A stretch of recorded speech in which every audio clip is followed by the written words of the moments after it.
नमस्कार। Neat and JEE 2021 के students के मार्गदर्शन के लिए पीसीपी सीकर द्वारा आयोजित गुरु मंत्रा श्रृंखला में आज हम बायोलॉजी सब्जेक्ट को डिस्कस करेंगे। बायोलॉजी के स्टूडेंट्स सेल थ्योरी में पढ़ते हैं ओमनिस सेलुला ई सेलुला, यानी नई कोशिका पुरानी कोशिकाओं से ही बनती है। आप लोगों के सिलेक्शन और अच्छी रैंक में भी ये सिद्धांत काम करता है, यानी पिछले टॉपर्स ने जो काम किया है वही काम नए टॉपर्स को भी करना पड़ेगा। और जो पुराना सिद्धांत है सिलेक्शन का, रैंक का, वो आपके एवोल्यूशन के डार्विन की थ्योरी सर्वाइवल द फिटेस्ट से निकल करके आता है, योग्यतम की उत्तरजीविता से निकल करके आता है। यानी जो फिट हैं, जो योग्य हैं, वही सर्वाइव कर पाएंगे, वही बच पाएंगे। इसलिए हमारे एक्सपर्ट्स आपको सब्जेक्ट की टिप्स दें उससे पहले ये गुरु मंत्र बांध लें कि आपको सर्वाइव करने के लिए, यानी सिलेक्शन और रैंक के लिए योग्य बनना पड़ेगा, काबिल बनना पड़ेगा, उसके अकॉर्डिंग चलना पड़ेगा। तो आइए हम सारी टीम का परिचय आपसे करवाते हैं। आज इस गुरु मंत्र श्रृंखला में हमारे साथ डॉक्टर पीयूष जी सुंडा हैं, जो हमारे ग्रुप के चेयरमैन हैं। नमस्कार। हमारे बीच डॉक्टर राकेश रोहेला सर हैं। आप पीजीआई चंडीगढ़ से न्यूरो साइंस में पीएचडी हैं। पिछले 10 साल से आप टीचिंग फील्ड में हैं। आपने चंडीगढ़, दिल्ली और सीकर अभी आप अपनी सेवाएं दे रहे हैं। और आप सभी जैसा कि जानते हैं, इस बार केवीपीआई 2021 में पीसीपी की ऑल इंडिया फर्स्ट रैंक थी। उस स्टूडेंट को तैयार करने में as a PCP academic head आपका बहुत बड़ा योगदान है। आप ही के साथ डॉक्टर युश्री पचौरी सर हैं। पचौरी सर पिछले 20 साल से इस फील्ड में हैं। बहुत वास्ट और डीप एक्सपीरियंस आपको अपने सब्जेक्ट का है। नीट में बहुत बार बहुत बेहतरीन रैंक्स आपने दी है। हजारों स्टूडेंट्स को आपने मेडिकल कॉलेज की दहलीज तक पहुंचाया है। आप ग्वालियर, जालंधर और उसके बाद में सीकर अपनी सेवाएं दे रहे हैं। आपके साथ में अनिल चौधरी सर हैं। आप पिछले 8 साल से इस फील्ड में हैं। सैकड़ों विद्यार्थियों को आपने तैयार किया है बेहतरीन रैंक्स के साथ। और जयपुर के बाद में अब आप सीकर अपनी सेवाएं दे रहे हैं। पीसीपी के बहुत मजबूत पिलर हैं। और आपके ठीक सामने परिचय सर हैं, पिछले 10 साल से इस फील्ड में हैं। आपने बहुत बड़ी और गहरी बात बताना चाहूंगा, दिल्ली और जयपुर अपनी सेवाएं देने के बाद पिछले काफी अरसे से आप पीसीपी के साथ जुड़े हुए हैं। और 2018 की नीट की ऑल इंडिया फर्स्ट रैंक कल्पना यादव को पढ़ाने का तजुर्बा आपका रहा हुआ है। आपने उसे टीच किया है, ये अपने आप में बहुत बड़ी बात है।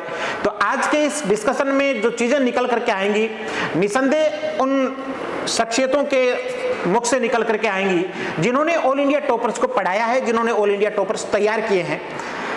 तो सब्जेक्ट डिस्कशन शुरू करें उससे पहले, क्योंकि नीट की तैयारी करने वाला हर एक स्टूडेंट जब रात को सोता है तो सपने में कई बार खुद को एप्रिन और स्टेथोस्कोप लगाए हुए कभी एम्स दिल्ली के कॉरिडोर में महसूस करता है, कभी मौलाना आजाद दिल्ली की लेबोरेटरी में खुद को महसूस करता है, कभी एसएमएस जयपुर के लाइब्रेरी और क्लासरूम में खुद को महसूस करता है। तो चूंकि ये सेशन थोड़ा सा आप में ऊर्जा भी भरे, वहां तक पहुंचने के लिए आपको प्रेरित भी करे, इसलिए सबसे पहले डॉक्टर साहब, चूंकि आप मेडिकल साइंस के स्टूडेंट रहे हैं, राजस्थान ही नहीं बल्कि नॉर्थ इंडिया के बहुत अच्छे medical college, SMS medical college से आपने एमबीबीएस किया, उसके बाद में आपने पीजी किया, तो मेडिकल कॉलेज की लाइफ के बारे में ये स्टूडेंट्स उतना ही जानना चाहेंगे जितना सब्जेक्ट के बारे में जानना चाहेंगे। तो उस लाइफ के बारे में थोड़ा आप हमें बताएं। थैंक यू ओंकार सर, बहुत ही यूनिक क्वेश्चन आपने पूछ लिया है और मैं चाहता हूँ उसका यूनिक तरीके से जवाब दिया जाए। जी, सबसे पहले तो मैं एक ही लाइन में बच्चों को कहना चाहूँगा कि मेडिकल कॉलेज की लाइफस्टाइल बहुत ही खूबसूरत है। इसलिए यदि किसी स्टूडेंट ने मेडिकल कॉलेज में पहुँचने से पहले जी खूबसूरत पल देख लिए हैं तो वो मेडिकल कॉलेज तक नहीं पहुँच पाएगा। जी, और अगर मेडिकल कॉलेज के खूबसूरत पल देखने के लिए उसने दिन रात संघर्ष कर लिया है तो वो आगे जाके जीवन के खूबसूरत पल देखेगा। मैं बताना चाहूँगा कि हमारी एजुकेशन मोस्टली ग्रामीण स्कूल्स में हुई, 10th तक 11th 12th सीकर की स्कूल में हुई। लेकिन जब हम मेडिकल कॉलेज में गए तब तक हमने दुनिया का बहुत कम स्वरूप देखा था और हमने पहली बार वो बहुत कुछ लाइफ के एक्सपोजर्स वहाँ जाकर लिए जो जीवन में पहले कभी सोचे भी नहीं थे। आप मेडिकल कॉलेज के जब गेट में एंटर करते हैं तो नो डाउट सबसे पहले तो ऐसी फीलिंग आती है जिसमें ये होता है कि मेरे जीवन का एक सपना पूरा हो रहा है। उसके बाद में आप मेडिकल कॉलेज में जब होते हैं तो आपको entertainment, sports, extra curricular activities सबका पूरा अवसर मिलता है।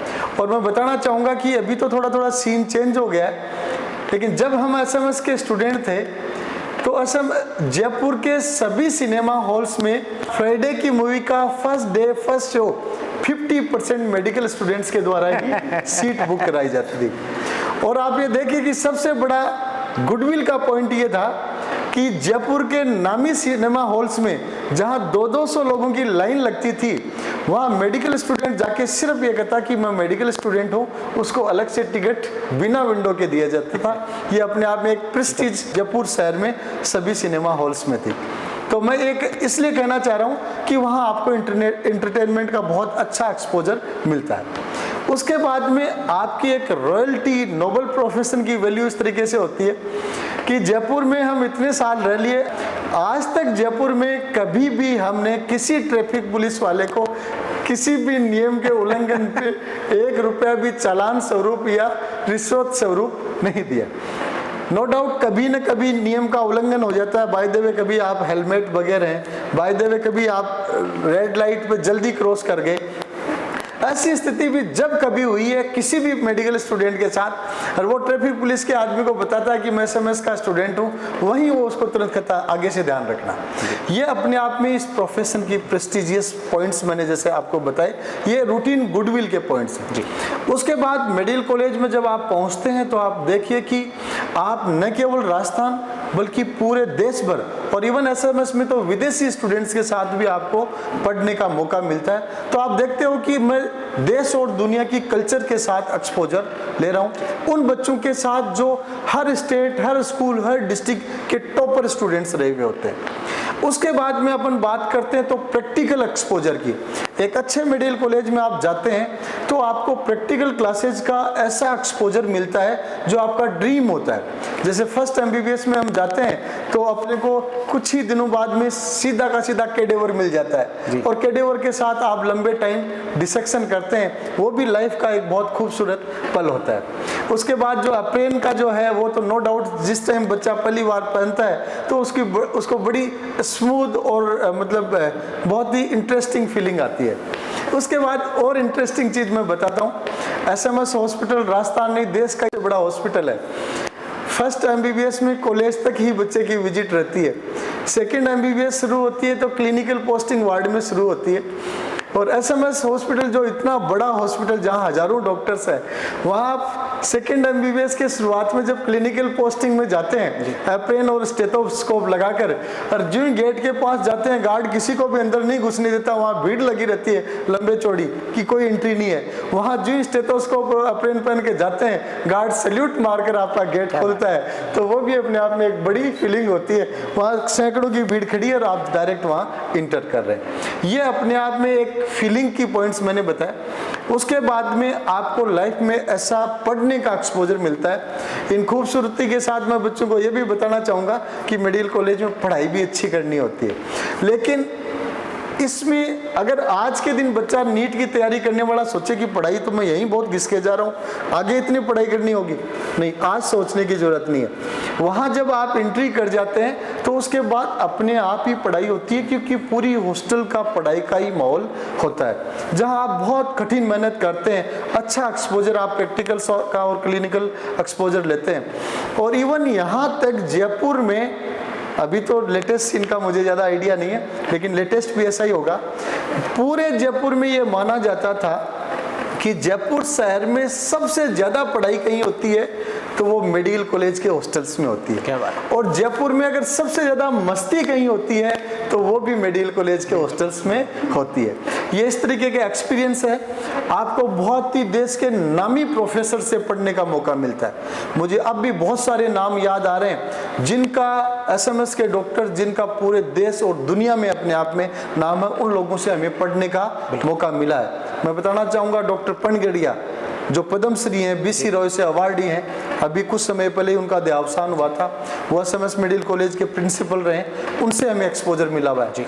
डॉक्टर धारकर जो देश के नामी न्यूरोसर्जन हैं, उनसे हमें एक्सपोजर मिला हुआ है। डॉक्टर वीरेंद्र सिंह जो आज के दिन मुख्यमंत्री के कोविड सलाहकार हैं, उनसे पढ़ने का मौका मिला है। डॉक्टर सुधीर भंडारी जो इस टाइम SMS मेडिकल कॉलेज के प्रिंसिपल हैं, मैं कहना चाहूँगा आज के दिन प्रिंसिपल हैं, उस टाइम पे वो असिस्टेंट प्रोफेसर हुआ करते थे, लेकिन उनसे भी हमें पढ़ने का मौका मिला है। ऐसे बहुत सारे नामी, बहुत सारे और भी अनेक नामी डॉक्टर्स हैं जिनसे पढ़ने का मौका मिला है, जिनकी क्लिनिकल प्रैक्टिस देखने का मौका मिला है, जिनकी लाइफस्टाइल हमें देखने का मौका मिला है। इसलिए मैं सभी स्टूडेंट्स से कहना चाहूँगा, नीट के लिए भरसक प्रयास करें और इतना प्रयास करें, ये दिमाग में सोच लें कि आगे जाकर मुझे पढ़ाई नहीं करनी है, क्योंकि आगे की पढ़ाई की आप सोचोगे तो आप अभी इतनी मेहनत नहीं कर पाओगे। आप दौड़ के लास्ट जो फ्यू मिनट्स में जैसे एथलीट स्टेमिना अपना लगाता है, वैसे इस नीट के लिए लास्ट का स्टेमिना आप फुल एफर्ट्स के साथ लगाएं, एक बेहतरीन रैंक के साथ, टॉप रैंक के साथ अच्छी मेडिकल कॉलेज में जाएं, और फिर मैं कहना चाहूँगा आपको ऐसी फीलिंग होगी कि आपकी लाइफ में, आपकी लाइफ स्टाइल में एक बहुत बड़ा ट्रांजिशन आ चुका है और बहुत ही बेहतर जगह आप पहुँच चुके हैं। एक लास्ट लाइन में और जोड़ना चाहूँगा, एक चीज़ हमें वहाँ प्रोफेसर से भी सुनने को मिलती थी कि मेडिकल कॉलेज में एंट्री के साथ ही एक आम बच्चा, what ever the student is, वो अगर 100 करोड़ की पॉपुलेशन है तो 99 करोड़ को पीछे छोड़ते हुए 1 करोड़ VIP सेगमेंट में शामिल हो जाता है। इसलिए मैं कहना चाहूँगा, अंतिम दौर में सभी बच्चे हैं, भरसक प्रयास करें, दिन रात प्रयास करें, बिना थके प्रयास करें और बहुत ही बेहतरीन मेडिकल कॉलेज तक आप सभी पहुँचें। Wish you all the best. बहुत खूब डॉक्टर साहब, आपने इन स्टूडेंट्स में पूरा जुनून भर दिया है मेडिकल कॉलेज की लाइफ को शेयर करके। तो अब ये उस सब्जेक्ट को और ज़्यादा इंटरेस्ट के साथ और ज़्यादा डेप्थ के साथ पढ़ना चाहेंगे, तो मैं हमारे फैकल्टी एक्सपर्ट्स की तरफ रुख करना चाहूँगा। और भी डॉक्टर राकेश रोहेला सर हैं। रोहेला सर, अक्सर होता ये है कि जब कोई ग्राहक मिठाई की दुकान पर जाता है तो वो बर्फी शब्द बोलते ही दुकान वाला बर्फी तोलने लग जाता है। मैं आपसे KVPY की फर्स्ट रैंक की बात करूंगा तो आप कहेंगे कि हाँ, हमने PCP से अमित की दी है, मैं ये नहीं जानना चाह रहा, मुझे बर्फी नहीं चाहिए, मुझे बर्फी बनाने की रेसिपी चाहिए। जिस तरीके से आपने अमित को तैयार किया, क्योंकि कुछ ट्रिक्स होती हैं, कुछ टिप्स होती हैं, कुछ टैक्टिक्स होती हैं जो ऑल इंडिया टॉपर तैयार करती हैं। PCP में आपने वो क्या किया, क्योंकि नीट से भी एक कदम आगे का KVPY एग्जाम होता है, जनरल कैटेगरी का ऑल इंडिया टॉपर पूरे भारत भर ने देखा, आपके प्रयासों को सराहा, तो वो रेसिपी अमित शर्मा तैयार करने की। मैं औकार सर एक चीज़ इंटरप्ट करते बताना चाहूँगा, KVPY की एग्जाम्स के पिछले 2 साल से मेंटर राकेश सर ही हैं जी। और इंटरव्यू जो होता था, पहले पेपर प्रैक्टिस होती थी, उसके लिए भी बच्चों को राकेश सर ही एज ए मेंटर सभी स्टूडेंट्स को हमेशा ऑर्गेनाइज करके चलते थे, उनकी प्रैक्टिस करवाते थे, और इनके मार्गदर्शन में बच्चों ने बहुत अच्छी सक्सेस हासिल की है। तो राकेश सर, आप अपना पक्ष रखें। जी सर, बिल्कुल, बहुत अच्छी बात आपने पूछी। फर्स्ट रैंक लाने के लिए सबसे पहले बच्चे की जो सोच होती है, उस सोच के अंदर वो फर्स्ट रैंक का जज्बा, वो टारगेट फिट करना पड़ता है, जो कि हमारे फैकल्टी मेंबर्स इस चीज़ में एक्सपर्ट हैं। और मैं शुक्रिया अदा करना चाहूँगा और कांग्रेस भी करना चाहूँगा अपनी फैकल्टी मेंबर्स को कि उन्होंने वो थॉट, वो सोच बच्चे के मन में डेवलप करी और वो अपना टारगेट हासिल कर पाया। जो बच्चे इस वक्त हमें सुन रहे हैं, आप भी फर्स्ट रैंक हासिल कर सकते हो, टॉप रैंक हासिल कर सकते हो। टॉप रैंक लेने के लिए पढ़ाई एक अलग चीज़ होती है और उसके बाद में एक सिस्टमेटिक पढ़ाई है, वो एक अलग चीज़ होती है। हम अगर मुद्दे पर आएँ, बायोलॉजी NCERT का पर्याय है। नीट के लिए अगर आपको फर्स्ट रैंक लानी है तो NCERT की एक एक लाइन आपकी अंडरस्टैंड होनी चाहिए। जो टॉपर्स होते हैं वो एक कॉमन चीज़ NCERT के साथ फॉलो करते हैं, और हम भी अपने बच्चों को इस तरह से ट्रेन करते हैं कि आप NCERT को समराइज़ करें, आप उसको कैरी ऑन। लोग कहते हैं कि NCERT को साथ लेके चलो, हम बच्चों को कहते हैं NCERT का हर पेज आप छोड़ते चलो। NCERT के ऊपर आप डिपेंडेंट मत रहो, क्योंकि एग्जामिनेशन हॉल में हमारे पास NCERT नहीं रहने वाली है जी। उसके अंदर जो नॉलेज है वो हमारे साथ जाने वाला है। इसलिए हम बच्चे को NCERT इंडिपेंडेंट बनाते हैं, ना कि डिपेंडेंट बनाते हैं। हम कहते हैं हर दिन एक लाइन को कट कर दो, हर दिन एक पेज को छोड़ दो। इस तरह से बच्चा जो है वो एक जोश के साथ में उसके साथ लगता है। और उसको समराइज करते हुए चलता है। एक फिक्स पैटर्न के अनुसार पहले वो 50% पे आता है, उसके बाद में वो 30% पे आता है, और वो लास्ट जब 10-15 दिन बचते हैं तब तक उसके पास 20% का मटेरियल रह जाता है और वो उसको पढ़कर आसानी से उसको अचीव कर सकता है। दूसरा फैक्टर, अगर आपको रैंकर बनना है, टॉपर बनना है, तो एग्जाम से 10 दिन पहले आप क्या पढ़ेंगे ये आज ही आपकी नोटबुक में लिखा हुआ होना चाहिए। बिल्कुल, क्योंकि बिना तैयारी के, बिना प्लानिंग के कोई भी जंग जीती नहीं जाती है। एक प्रॉपर प्लानिंग के साथ अगर हम जाएंगे तो डेफिनेटली हम जंग जीत जाएंगे। तो जो भी आपका प्लान है वो आप डिसाइड करें, कौन से आपके वीक पॉइंट्स हैं, कौन सी चीज़ें आपको समराइज़ करनी है, कौन सी आपको मेमोराइज करनी है, और एग्ज़ाम के 10 दिन की रणनीति अभी से बनाने लग जाएं और डेफिनेटली इस स्कीम के साथ चलेंगे तो आप डेफिनेटली फर्स्ट रैंक हासिल कर सकते हैं। सर जी सर, बहुत बढ़िया से आपने स्टूडेंट्स को गाइड किया। अब मैं यूसी पचौरी सर तक पहुंचना चाहूँगा। पचौरी सर ऐसा कहते हैं कि biology is the subject of exceptions and silly mistakes. अगर बच्चा एग्जामिनेशन हॉल से बाहर आकर के जब पेपर को चेक करता है तो सबसे ज़्यादा अगर सीलिंग मिस्टेक्स की वजह से क्वेश्चंस गलत होते हैं तो वो बायोलॉजी में होते हैं। मैं अक्सर कहता हूँ कि पढ़ते समय जो बायोलॉजी आपको हलवा लगती है, एग्जामिनेशन हॉल में वही बायोलॉजी आपको सबसे ज़्यादा हलाल करती है। तो इन सिली मिस्टेक्स से बचने का क्या तरीका है, क्योंकि बायोलॉजी 50% है, सिलेक्शन में बहुत बड़ा योगदान है, रैंक में बहुत बड़ा योगदान है, तो इस ओर थोड़ा सा स्टूडेंट्स को गाइड करें। ओमकार सर, आपने बहुत अच्छी बात कही है। मैं आपको बताना चाहूँगा कि बच्चे अक्सर सिली मिस्टेक्स कहाँ होती हैं और कैसे होती है, ये हम बताना चाहेंगे। यदि बच्चा क्वेश्चन को ढंग से न पढ़ रहा हो, ये तभी होता है जब आपने कहीं क्वेश्चन देख रखा हो, आपको लगेगा ये क्वेश्चन तो भाई किया हुआ है, आप उसको ये तो हल्के में ले रहे हैं या आप जल्दबाजी कर रहे हैं। तो इन दोनों कारणों में बहुत ही इंपॉर्टेंट कारण है जिनकी वजह से अक्सर बच्चे सिली मिस्टेक्स करते हैं और कहीं ना कहीं सिलेक्शन के हम पायदान पर खड़े होते हैं, कहीं ना कहीं थोड़ा सा पीछे आ जाते हैं। तो हमें ये बहुत महत्वपूर्ण एस्पेक्ट है, इन पर जरूर ध्यान देना है। नेक्स्ट हम बताना चाहेंगे कि कई बार पढ़ने के आधार पर कई बार हम जल्दी पढ़ लेते हैं तो उसमें जो इनकरेक्ट आ गया, ऑड वन आ गया, एक्सेप्शन आ गए, तो उनको आप जरूर पढ़ें। आपने क्या किया, आपने पूरे ऑप्शन आपने पढ़े तो उसमें इनकरेक्ट पूछा है, इसका मतलब क्या 3 करेक्ट है। आपको ये भी ध्यान देखना है कि क्वेश्चन जो आंसर उसको कैसे एलिमिनेट करना है। कई बार क्या होता है कि हम उस पर फोकस हो जाते हैं, लेकिन हमें आंसर को एलिमिनेट करना भी आना चाहिए। 3 ऑप्शन आपके पास में एलिमिनेट के लायक होंगे, एक होगा जो आपका करेक्ट होगा, तो उन पे ज़्यादा फोकस करें। कभी ये ना सोचें कि हमने पहले किया हुआ है या पढ़ा हुआ है। तीसरी बात यह है, जितने भी ऑप्शन हैं आपके, जैसे 4 ऑप्शन आते हैं तो चौथे ऑप्शन तक जरूर जाएं। ऐसा ना हो कि फर्स्ट ऑप्शन हमने कहा करेक्ट है, हो सकता है कि लास्ट में लिखा हो कि more than 1 option is correct. तो इस तरीके की जो गलतियां हैं, छोटी छोटी मिस्टेक्स हैं, वो आपको कहीं ना कहीं थोड़ा सा और अच्छी रैंक दे जाएंगी यदि आप इन चीज़ों पर अपना फोकस करते हैं। हम तो ये कहना चाहेंगे कि मंजिल कितनी भी बड़ी क्यों ना हो, कितनी भी दूर क्यों ना हो, रास्ता हमेशा पैरों के नीचे ही होता है। और हम ये बताते हैं कि मंजिल दूर नहीं है, मंजिल बहुत ही पास है। अब आपको चलना नहीं है, दौड़ना है, पूरी एफिशिएंसी लगा दें कि करो या मरो वाली स्थिति आ जाए, डू और डाई वाली, और इस तरीके से आप निश्चित रूप से अपने जो गोल है उसको अचीव कर पाएंगे। इसके लिए हमारी अग्रिम शुभकामनाएं आपके साथ हैं। तो बिल्कुल यूसी पचौरी सर, गागर में सागर बढ़ते हुए बहुत सटीक मार्गदर्शन आपने किया है। अब हमारे बीच अनिल चौधरी सर हैं, मैं आप तक पहुंचना चाहूँगा। Anil Chaudhary sir, biology NEET के सिलेबस का 50% है, यानी आधा रास्ता अकेली बायोलॉजी तय करवाती है। तो अंतिम समय में, क्योंकि एग्जाम्स नज़दीक हैं, अंतिम समय में इस 50% सिलेबस यानी बायोलॉजी को स्टूडेंट किस तरह से तैयार करे ताकि एक परफेक्ट रिवीजन हो जाए और वो बच्चा अपने गोल तक पहुंच जाए। जी thank you sir. Sir Omkar sir, देखिए ज़माना स्मार्ट है, आजकल स्मार्ट वॉच चलता है, स्मार्ट आपका टेलीफोन चलता है, हर चीज़ स्मार्ट है।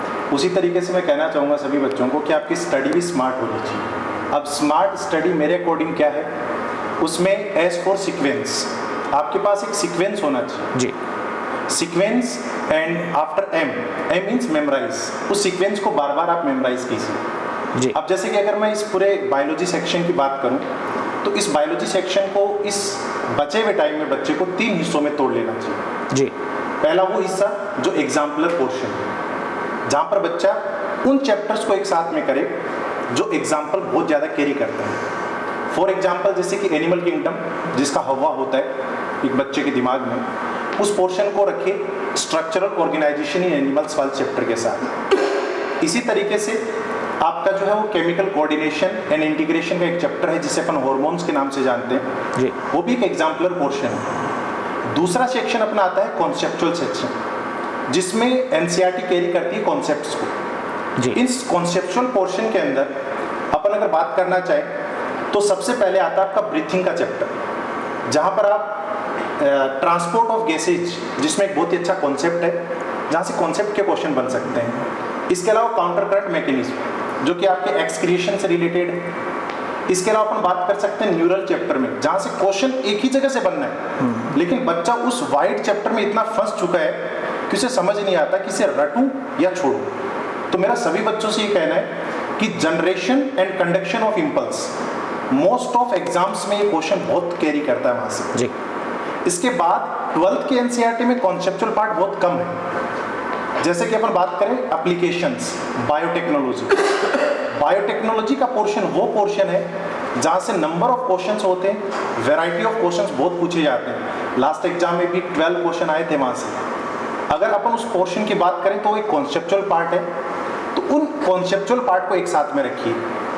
After A, S M and A for again आप मेमोराइज कीजिए अपने सीक्वेंस को और अब एनसीईआरटी को तोड़ दीजिए तीसरे हिस्से में। उस हिस्से में आपकी जो एनसीईआरटी है उसमें आता है डायग्रामेटिक सेक्शन। जी। जैसा कि पिछले 4 साल से देखने में आ रहा है कि एनसीईआरटी में कोई डायग्राम नहीं पूछा जा रहा है एग्जाम में, तो बच्चा इस चीज को देखकर बहुत ही रिलैक्स फील करता है, कंफर्ट जोन में चला जाता है कि डायग्राम सेक्शन से क्वेश्चन आता नहीं है, तो क्यों बेवजह डायग्राम को रटा जाए। जबकि डायग्राम एक बायोलॉजी के स्टूडेंट के लिए एक बेस होता है, एक आधार होता है। उस नींव पे चढ़ के ही बच्चा पूरे कॉन्सेप्ट को समझता है। बिल्कुल। तो उस डायग्रामेटिक सेक्शन की हर लेबलिंग बच्चे के दिमाग में होना चाहिए। And R for revision. 3 section में आपने जब पूरे एनसीईआरटी को डिवाइड कर दिया है तो सीक्वेंस वाइज आप उसका रिवीजन स्टार्ट कीजिए and take part in test, T4 test.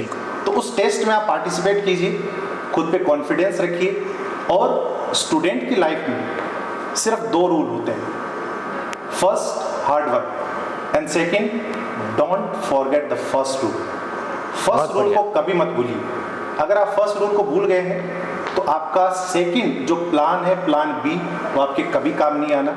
मेरी सभी बच्चों से ये बहुत ही ज़्यादा एक्सपेक्टेशंस भी हैं कि आप सभी अच्छा करें एग्जाम के अंदर, और इन टिप्स के बेसिस पर अपने बचे हुए टाइम में क्विक एंड फास्ट रिवीजन जो है उसको पूरा करें। Best of luck. तो थैंक यू अनिल सर, इन नीट के स्मार्ट स्टूडेंट्स को पढ़ने की स्मार्ट टिप्स एक स्मार्ट वे में देने के लिए। तो अब हम परिचय सर तक पहुंचना चाहेंगे। परिचय सर, नीट की प्रिपरेशन करने वाले स्टूडेंट्स के लिए एनसीईआरटी गीता, बाइबल, गुरु ग्रंथ साहिब की तरह है। ऐसा कहते हैं कि एनसीईआरटी, सिलेक्शन, रैंक ये एक दूसरे के सिनोनिम हैं, एक दूसरे के पर्यायवाची हैं। हमारे यहाँ पीसीपी में NYF प्रोग्राम चलता है, NCERT on your finger tips, और हम स्टूडेंट्स को ये कहते हैं कि एनसीईआरटी आपके सिर्फ फिंगर टिप्स पे ही नहीं, आपकी बॉडी की एक एक सेल के माइटोकॉन्ड्रिया और न्यूक्लियस लेवल तक गहरे बैठी हुई होनी चाहिए।